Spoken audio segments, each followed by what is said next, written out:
ஃபோனில் உங்களுக்கு காண்டாக்ட் பண்ணி உங்களோட பணத்தை பறிக்க கும்பல்கள் சுற்றி கொண்டிருக்கின்றன. அப்படி லேட்டஸ்ட் என்ன தெரியுமா? இது ஒரு புதுவித மோசடி, அதாவது உணவு டெலிவரி பெயரில் மோசடி. இப்போல்லாம் நாம் சாப்பாடு வேணும் அப்படின்னா இன்டர்நெட்லேயே ஆர்டர் பண்ணிக்கிறோம் இல்லையா? ஸ்விக்கி, ஜொமேட்டோ எது வேணால் ஆர்டர் பண்ணுவோம், கொண்டு வந்து வீட்டுக்கு கொடுத்துருவாங்க. இப்போ என்ன பண்ணுறாங்க, ஆன்லைனில் மோசடி செய்கிறவங்க சரி இந்த பல ரூட்டில் போயாச்சு, இப்போ இந்த ரூட்டில் போய் மக்கள்கிட்ட இருந்து பணத்தை பறிச்சிடலாம் அப்படின்னு சொல்லி என்ன பண்ணுறாங்க அப்படின்னா, உங்களோட மொபைல் ஃபோனுக்கு ஃபோன் பண்ணுவாங்க. இவங்கெல்லாம் போலி நபர்கள்.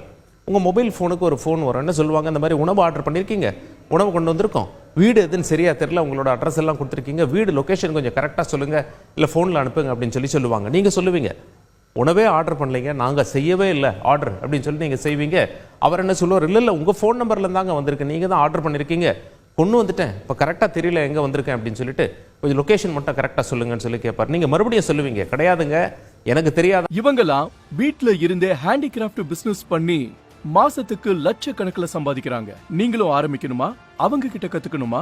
ஃப்ரீடம் ஆப்பை உடனே டவுன்லோட் பண்ணுங்க. நான் உணவு ஆர்டர் பண்ணனா இல்லையா அப்படின்னு சொல்லி நான் கிடையாது, நான் ஆர்டர் செய்யல, ஏதோ தப்பா ஆர்டர் நடந்திருக்கு அப்படின்னு சொல்லி நீங்க சொல்ல, அவர் சொல்லுவோம் அப்படியா, சரி அப்போ நான் கேன்சல் பண்ணிடுறேன். சாதாரணமாக கேன்சல் பண்ண முடியாது, உங்களுக்கு ஒரு ஓடிபி வரும் உங்கள் மொபைல் நம்பருக்கு. அந்த ஓடிபி நீங்கள் சொன்னீங்கன்னா ஆர்டர் கேன்சல் ஆகிடும், ஒன்றும் கவலை இல்லை, இதை நான் ஹோட்டலுக்கே திரும்ப ரிட்டர்ன் பண்ணிடுறேன் அப்படின்னு சொல்லி அவர் சொல்லுவார். நீங்கள் இவர் ஆளை விட்டால் போதும் அப்படின்னு சொல்லி அந்த ஓடிபியை சொன்னீங்கன்னா உங்களுடைய வங்கி கணக்கில் உள்ள பணம் காலியாகிவிடும். ஒட்டுமொத்தமாக இவர்கள் இதை எடுத்து விடுவார்கள். இது லேட்டஸ்ட் ஸ்கேம் என்று சொல்லப்படுகின்றது. உணவு டெலிவரி செய்வது போல அவர்கள் நடித்து நாடகமாடி உங்களிடமிருந்து ஓடிபியை வாங்கி உங்களுடைய பணத்தை பறித்து விடுவார்கள்.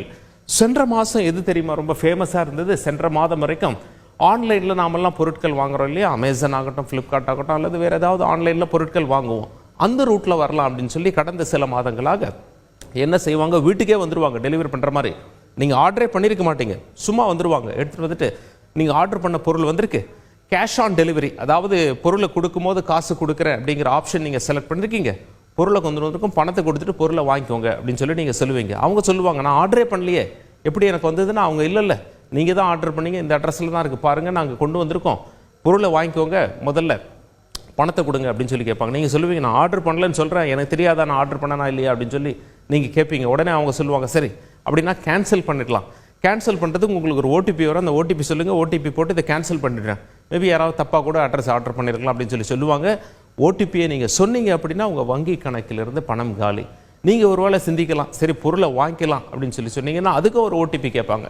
ஓடிபி வர அது சொன்னீங்கன்னா அக்கௌண்ட்டு க்ளோஸ் பண்ணிவிடுவோம், பொருள் உங்ககிட்ட ஹேண்ட் ஓவர் பண்ணதுக்கு அத்தாட்சி அப்படின்னு சொல்லிட்டு ஓடிபி சொன்னீங்கன்னா பணம் காலியாகிவிடும். ஒவ்வொரு மாதமும் இந்த மாதிரியான மொபைல் ஃபோனில் மக்களை குறிவைக்கும் குற்றவாளிகள் புது ரூட்டில் எப்படி வந்தால் மக்கள் ஏமாறுவாங்க. அவங்களுடைய குறிக்கோள் என்ன? உங்களுடைய ஓடிபி வாங்கணும். நீங்கள் ஏமாறாமல் இருக்க நீங்கள் என்ன செய்யணும்? ஓடிபியை எக்காரணத்துக்கு கொண்டும் யார்கிட்டையும் நீங்கள் சொல்லக்கூடாது.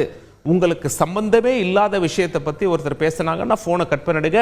அனாவசியமாக பேச வேண்டிய அவசியம் கிடையாது. உங்களை திரும்ப தொல்லை பண்ணி அதை எடுக்கிறதுக்கு முயற்சிக்கிறதுக்கு பதிலாக யார் ஈஸியாக அவங்க வலையில் விழுந்துடுறாங்களோ அவங்கள தான் அவங்க பிடிப்பாங்க. ஒரு நாளைக்கு மேக்ஸிமம் பணம் எவ்வளோ கொள்ளடிக்கலாம் அப்படிங்கிறது அவங்களுடைய எண்ணம்.